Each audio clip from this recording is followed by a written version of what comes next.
it's an all-inclusive ticket that truly like makes the opportunity for that family of four to come to a game. We can look at it. The Yankees right now, they're at 1 million exactly, and their last post was 4 days ago. The Savannah Bananas, which is actually pretty impressive for the Yankees. Savannah Bananas currently have 3.7 million followers, and our most recent post was an hour ago.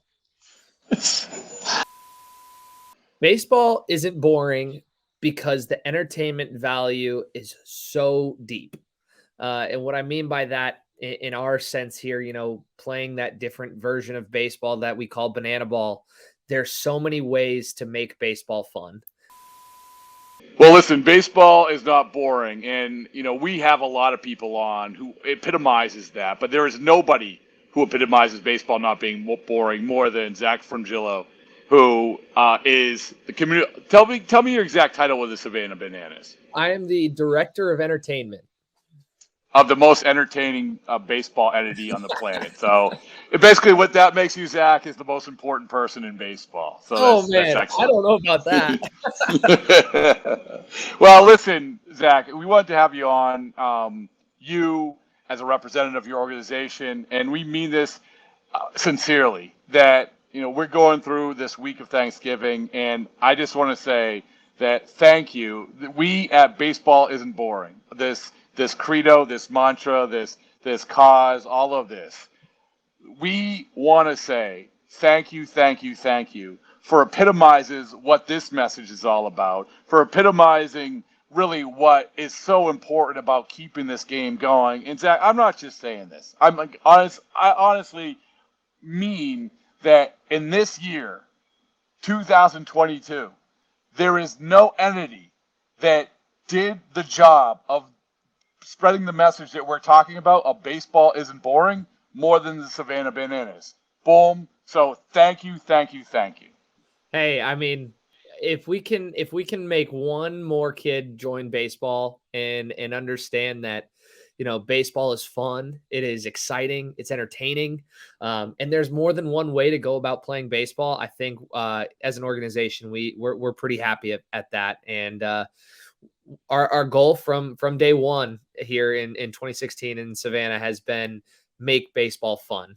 And, it's an honor to do that week in, week out, and truly make an experience that is fun for our fans and for people that love the game of baseball, even if it is a different form of baseball or in a different version of baseball that is a little bit more driven towards an entertainment style of game. But we truly love the game, and we truly love the fact that we get to bring it to so many people and get to entertain with baseball, because you're right, baseball isn't boring, and we just love to make it a little bit more fun for our fans.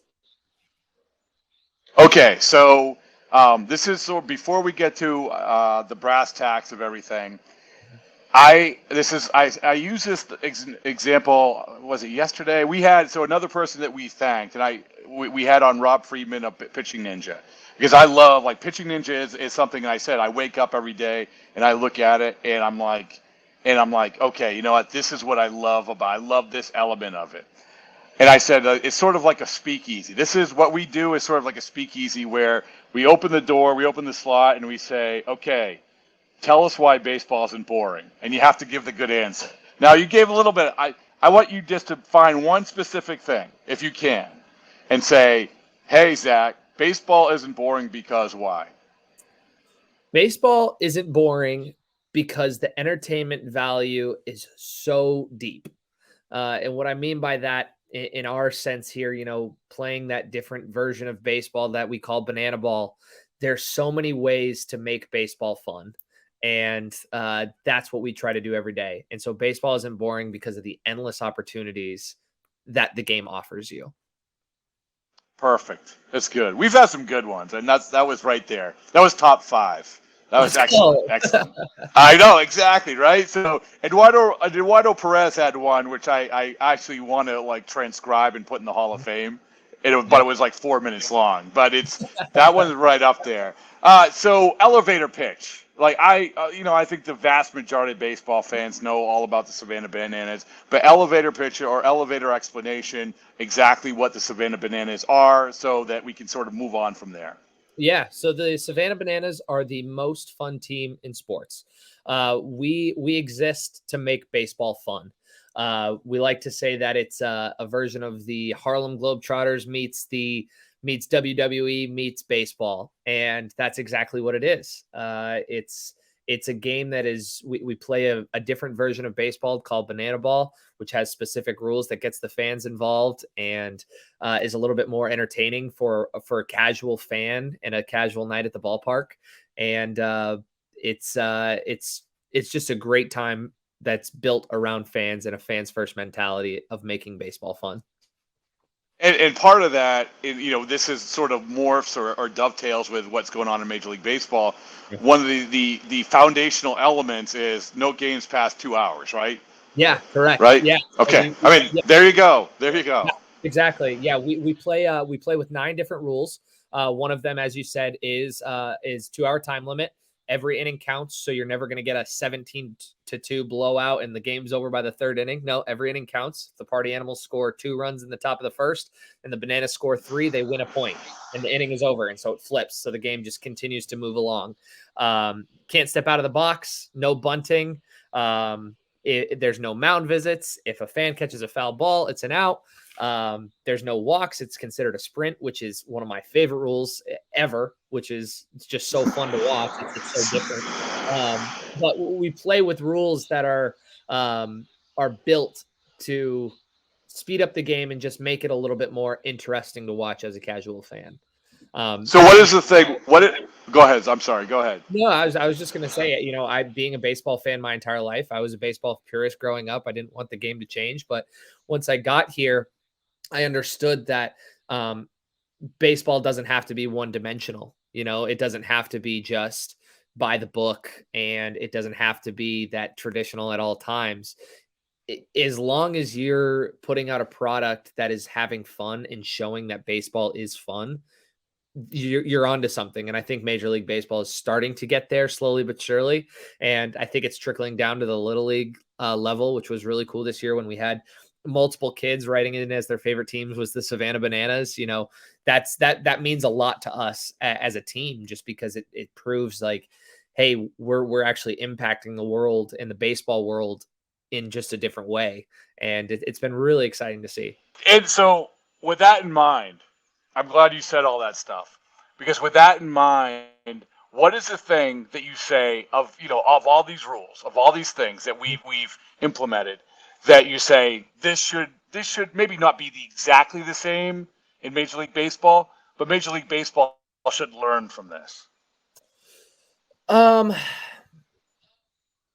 we get this question a lot, and I think I could go into each rule and kind of give an explanation of to why that rule can be implemented to Major League Baseball. But the one that I think I've come back to the most and I've stuck with isn't actually one of the rules specifically. It's actually just how we do business, and that's the fans first model. It's treating the fans with a different level of respect and love that isn't matched anywhere. Every ticket that is here in Savannah is $25, all you can eat food, hot dogs, hamburgers, chicken sandwiches, drinks. Like it's an all inclusive ticket that truly like makes the opportunity for that family of 4 to come to a game, and to really experience what we're doing here. And it's the entertaining from the second you get out of your car till you get home. Those are the types of things that I think Major League Baseball really needs to look into, because right now the average ticket price is through the roof. And let alone if you want to get a beer at the game, I mean, you're going to have to take out a second mortgage, so it's sad to see. And it's very difficult to grow the game with that type of, ticket pricing and experience that they're providing. So the one thing I think Major League Baseball needs to learn from and kind of pull from our book is just listen to your fans a little bit more. Listen to what your fans want. I think for 4 years now, I've seen end MLB blackouts on MLB TV and stuff like that. Like those notes that your fans are giving you, they're laying the foundation to make you great. you just have to take that leap of faith, and it might lose you a couple dollars, and that's kind of the long game that we're playing at. Right before COVID in 2020, great timing. We got rid of all of our advertisements in the ballpark, just leaving a bunch of money on the table from these sponsors that are on the outfield wall. But what we realized is that our fans don't want to be sold to. They don't want to come to the ballpark and listen to that foul ball was brought to you by Safe Light Auto Glass. It doesn't mean anything to them. They don't care. They just want to go and have a good time. And so I think if Major League Baseball really took a deep dive internally and got back to the fundamental idea of what their product is, and really just thought about it from a fan's perspective, I think they would be able to make it the greatest game on the planet and You, really grow. one of the things, Zach, is that you talk about MLB of like taking notice of what you're doing, and I think that first of all they have. I think Mhm. that your plans for 2023 show that.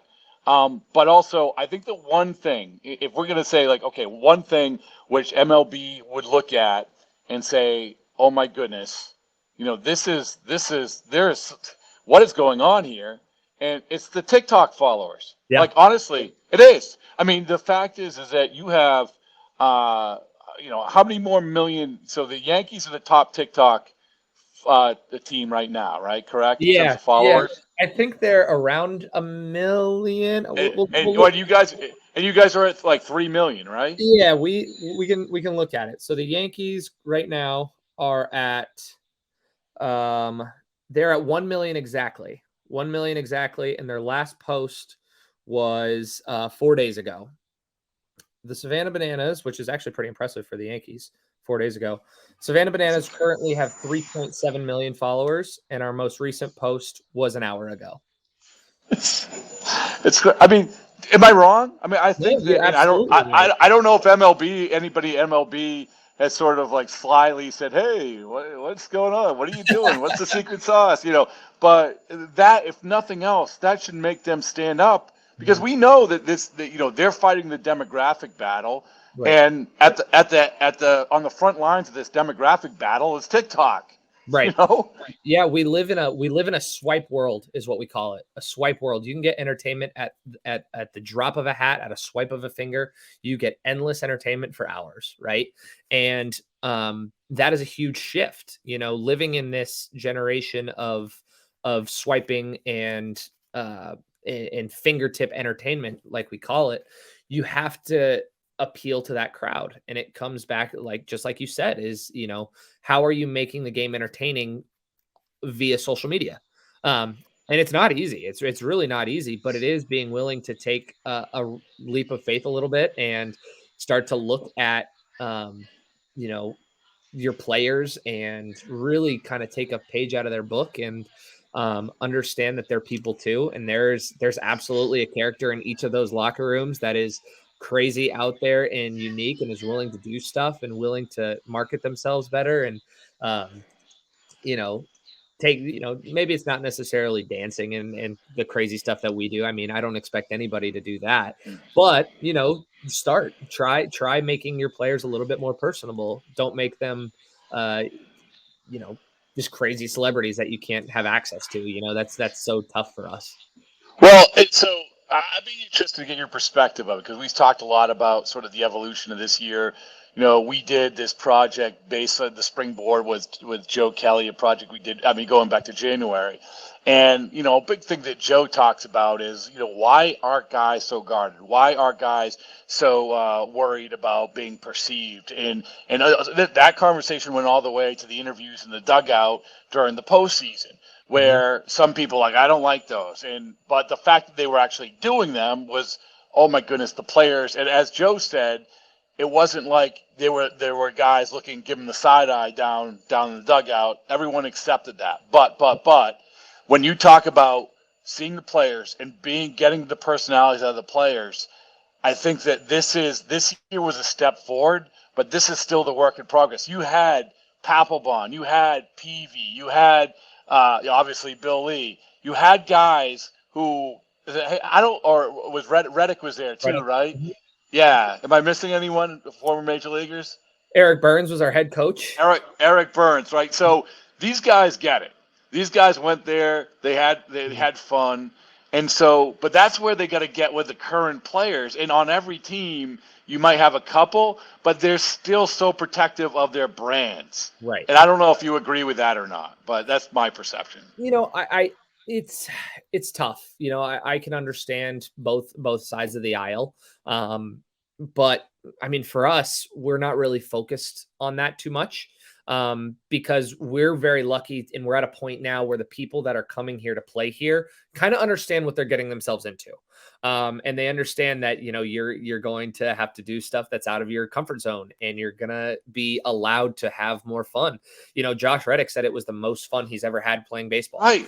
And I mean, the dude won a World Series, and I would be shocked if he went on a very serious baseball podcast and was like, most fun you ever had playing baseball. He said the Savannah Bananas. It wouldn't surprise me at all if he said that, but like I said, he won a World Series. And so I think you hit the nail on the head of just, at least they're taking the steps of the interviews in the dugouts. Like you said, those were awesome. And it was really cool to see those unique perspectives. But I think they're getting there. I think they're getting there slowly but surely, but it's going to take a team to really make a leap of faith and really start to market themselves and not worry too much about selling and more about just selling their experience and their players and letting their social media following take off because they're doing things that no other teams are doing. Well, you know how I know that it's morphing into the other professional leagues is that just the other day I saw I thought it was a Savannah Banana game whereas Jubal Cabrera tackled a guy for pimping a home run. Yeah, so, that was wild. That was right. But that's almost something. Honestly, that's almost something out of a Savannah Bananas game, right. isn't it? That was insane. I've never seen something like that before. Of just we steps forward in this game of have fun, hit your home runs, Yeah. for it, and then you see that it's like, oh my gosh, that's. But here's the difference is that after he tackled him in a Bananas game, they would both get up and start dancing with each other. Correct? Yeah. So I mean, Yeah, yes, exactly. Or it would be a pillow fight or something. But so you go back to the beginning, and this is what I want to talk, or highlight is that you guys have had such an impact. I feel on the game of baseball in such a good way, such a positive way in the year 2022. And so looking back when the year started, we knew about the Savannah Bananas, but this year you have the ESPN thing. You obviously, I think it took I don't know, like for instance, where were you on TikTok at the beginning of the year? You don't have to have exact numbers, but it was just over. It was actually, I know the number. It was 998,000 followers. Oh, can you imagine? Can you imagine that you picked up 2 million followers in a year? Yeah. And so I hate to keep coming back to the TikTok thing, but this is a microcosm of in so many ways of what we're talking about. Yeah. And so to think back to when the year began to where you are now, for you, I mean, it must be A, tremendously gratifying, B, like mind blowing a little bit, right? Absolutely. Yeah. I mean, I came in 2021. Right after, it was in March of 2021 is when I first started here with the Bananas, and my first game was actually Banana Ball, and this was when we were doing the One City World Tour in Mobile, Alabama, and I started here in Savannah and fell in love with it. But it took, I mean, the team was founded in 2016. I want to say the first TikTok was in 2018 or 19, so it took 2.5 years to build up to 1 million. And then we go on this world tour and we go to 7 cities as opposed to one. We take this leap of faith and we do this test of can we take this to major league ballparks? Can we take it to minor league facilities? And can we really travel with Banana Ball? And we realize that not only, yes, we can, but that people are really, really want it and they're dying for it. We were almost sitting at a plateau with where we were at content wise when it came to our college league and regular baseball. We did some crazy antics and had fun with our college team, but at the end of the day, it was regular 9-inning baseball. And it really limited what we could do from a content and entertainment standpoint. And so that's when we decided to go all in on this banana ball thing. And it started pretty early on with our tour, with our 7-city tour. And our fans rewarded us immensely, with views and following. And, I think we gained, I actually remember it very clearly. It was while we were on tour, we hit 1 million, and our office had like a party, kind of like we were still on tour, so we were kind of grinding, and so they rewarded us with a future 1 million follower party. And before we could even do that, it was like 2 weeks later we had hit 2 million. Oh And my goodness! yeah, so we not only did we gain like a couple thousand followers, we gained over 1 million followers in the course of almost a month. And Oh, wow. not only gratifying, but it's also it's what I talked about earlier of listening to your fans. We listen to our fans and realize, yes, this is the future of what we're doing. It's never going to be regular baseball. It has to be banana ball. It has to be. People want it, and we need to take it to more people. And so, unfortunately, like seceding from the CPL, I think it was really upsetting for a lot of people. The CPL being our Coastal Plain League, which was that regular college collegiate baseball league, similar to the Cape. Mhm. It was sad for a lot of people, but at the end of the day, we can only have 4,000 people here in Savannah, and it's very difficult to get tickets here. Now, what we get to do is, if we look at the numbers of how many fans we actually went to last year with the 7-city tour and our college league, it was maybe a little over 100,000 people. Mm. Now we're looking at entertaining and bringing this show to 500,000 people, to 500,000 people this upcoming year, and Oh. 500,000 via streaming. And then who knows what happens to the social media from there, but it is listening to our fans. And so it's just being excited of the opportunity to continue to take this to more and more people around the world. And I would imagine also the players who want to be part of it are like is night and day. Like you just had tryouts, right? You had Yeah. right. So I mean, what were the numbers to of tryouts compared to years past, Yeah. or I mean, what was the? I mean, did you have anybody who came in who was like, oh, like wait a second, you should be in AAA right now or whatever? I mean, what was that like after Yeah. going through this whole year? Well, I was lucky enough to kind of, before I even was considered for the job or had even talked to Jesse Cole, the owner here, I saw Dallas Braden posting saying, I'll pay for everybody's hotel and airfare to get to a Savannah Bananas tryout back in 2021 for the 1-City World Tour in Mobile. And I remember that pretty clearly. And I was like, wow, that's really cool. Like, that's a cool gesture. And I don't want to say it was just different. The talent is so much different.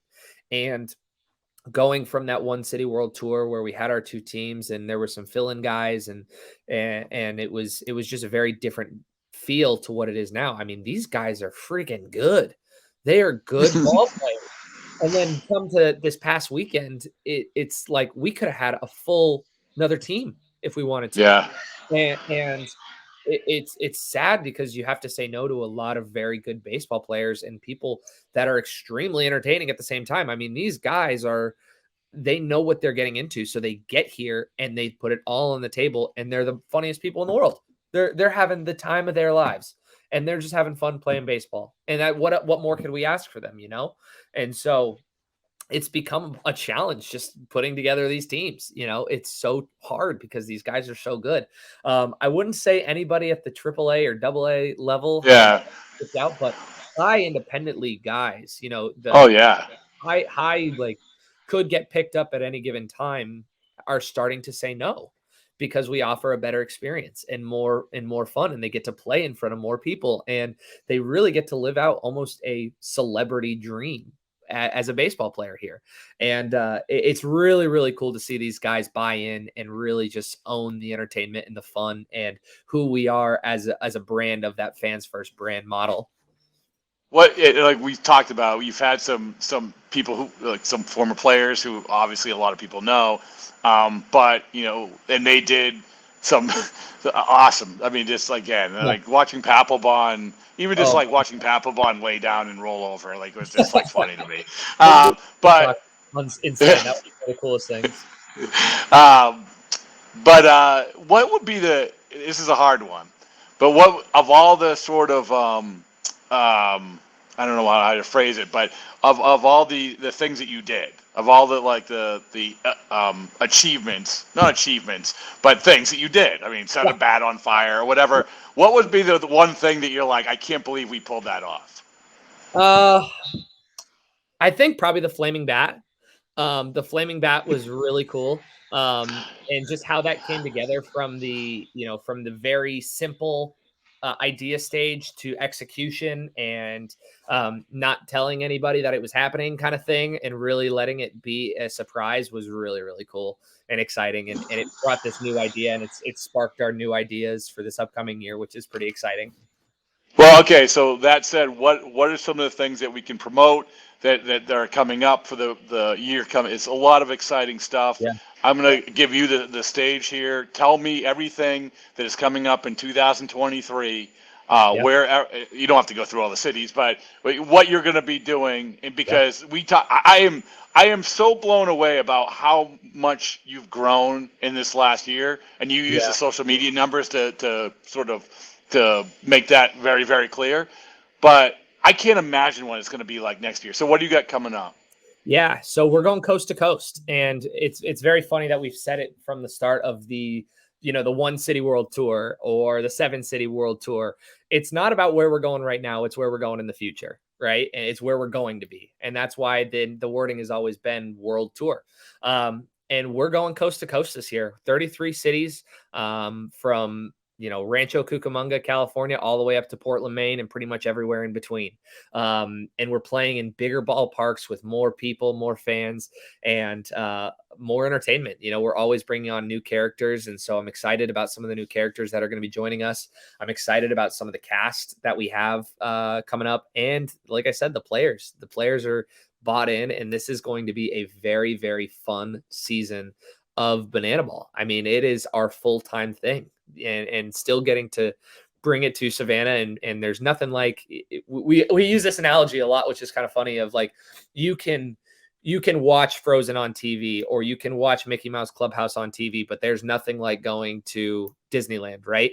You can come see us on the road in your cities and all this thing, and you're going to get an incredible product that we're very proud of, but there's really, truly nothing like being in Savannah. So also being able to play in front of our fans in Savannah and have more games than we would have if we were in the Coastal Plain League has been really cool to see. And we're very, very excited about that.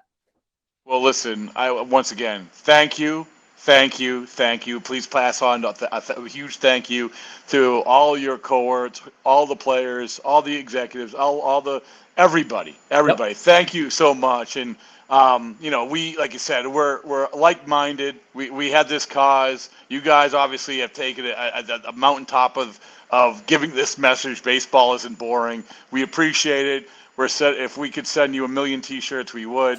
We'll send you a few more. But Zach, thanks so much for joining. It's always great to talk to you. I can't wait to meet you in person. Yeah, it's going to be fantastic. Have me anytime. I'm excited. I love talking about it. So anytime you guys need it, you let me know and I'll be here. All right, Zach. Thank you, guys. All right.